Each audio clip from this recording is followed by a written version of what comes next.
And how long have you I been got a Toastmasters? Sorry? How long have you been a member of Toastmasters? 2006. Early 2006 I joined. Okay. Nearly 17 years. 1972 at one stage, and I was thinking, huh? Yeah. But getting back to pre-toast toast, if I just go out of there, and I'll share my screen again. Yep.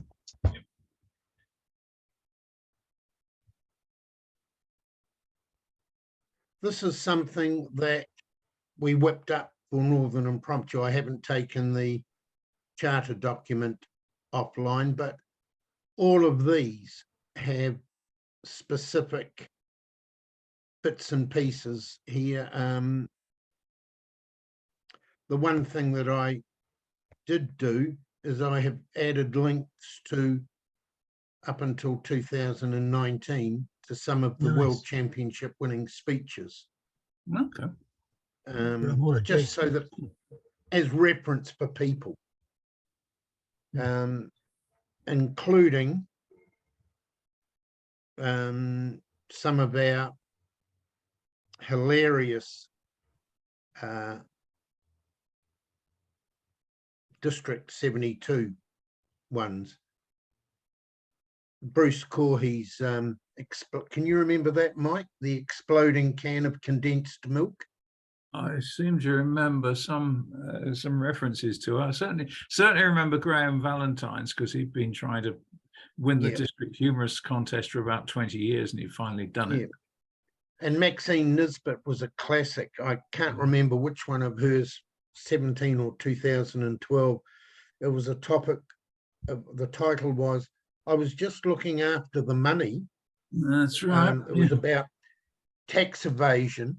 Yeah. The speech itself was hilarious, but the punchline was that Carol Mitchell was the contest chair at the time, and she currently at that stage was an investigator for IRD.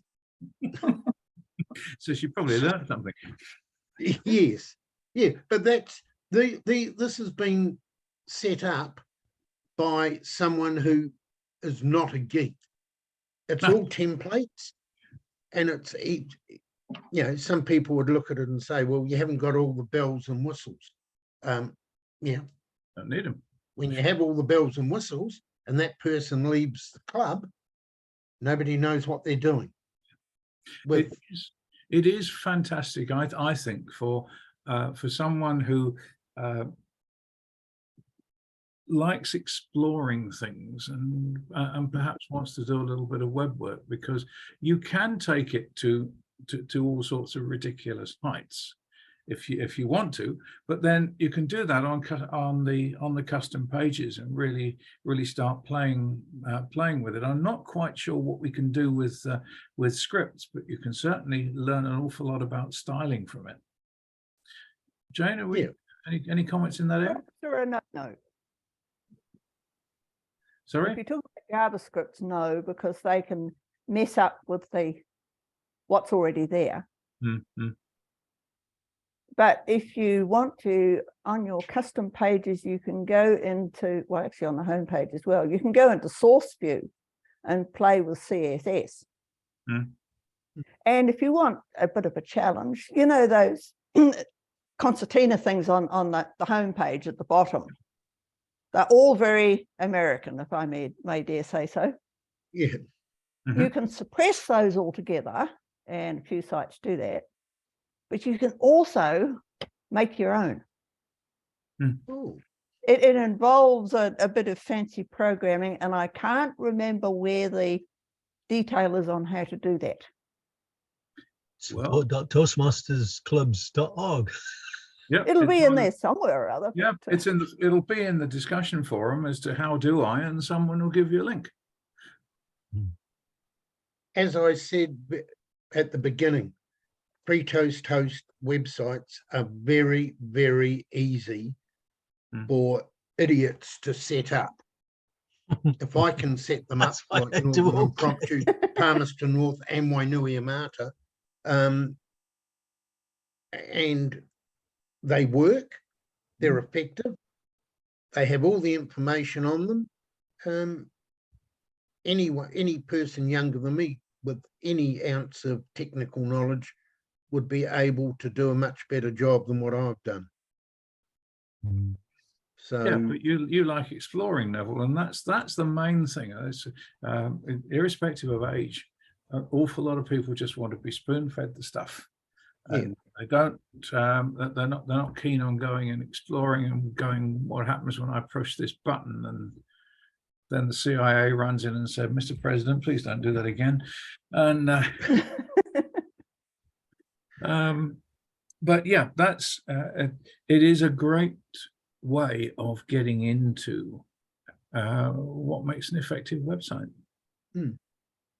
Yeah, and as both Mike and Jane said, you can't screw anything up, and well, sorry, you obviously would be able to, but it's very difficult to screw it up. If you do something, you look and think, no, that doesn't look right, you just go back in and delete it. Yep. 10 seconds later, you're back to normal. And if you want to practice, you just put a custom page together and use that as your staging. Yeah. But And if you anyway, really thank do you very mess much, things up- both of you. Greatly appreciated, and for both your time and your input. I found it very beneficial, and I'm Thank you. sure Good, thank you. everyone else that was here would have found it beneficial as well. Well, Thank you very much, Mike and Jane. Catch you all later. Thank you. Right, thank you. Jane, you taught me something without actually aiming to teach me. Because when I was saying about moving the agenda line up or down, Mhm. you grabbed it with the mouse hold and just raised it up the page, whereas I've gone up arrow, up arrow, chasing it, up arrow, and when I noticed that same club thing sometimes as has Barry. 3 table topics because of time pressure, and other times normally 6. So when you're then making sure that the meeting is reconciled before you say it, before you click that reconcile space, you have to, it's easy to delete, but to put them back in again. So I was getting used to the up arrows. Yeah, And you that just grabbed it. moving, that moving you can. Well, I found so special. Good. That moving you can fall foul on certain machines that where the chipset scrolls better than others, and sometimes you'll get it up to the top of the page and it won't scroll any further. But that's fine. Just take it up to the top of the page, scroll down the page, take it up to the top of the page, and hope the list isn't too long. Mark, did you get what you wanted? Yeah, no, it was really good. Understanding a lot of how things work and how it can work, and I guess it's as simple or as complicated as you want to make it. And there are still advantages to both sites. So I'm considering whether to have running both. Doing them both as agendas will be a nightmare. There's a lot of work, and I find that the setting up of the Free Toast Host agenda is a lot simpler than the Easy Speak one. You have to set aside at least a day for each of the agendas for Easy Speak because it's so detailed. It's good once you've done it, but to get that initial thing, there's a lot of potential there, and it's good to have an understanding. So even if I end up not using it, I can guide the other clubs in my area and anyone else who asks, really. So it's been really helpful. Appreciate you guys' time today. I think you're absolutely right. I mean, Easy Speak simply suffers from being a couple of generations back in its programming flexibility.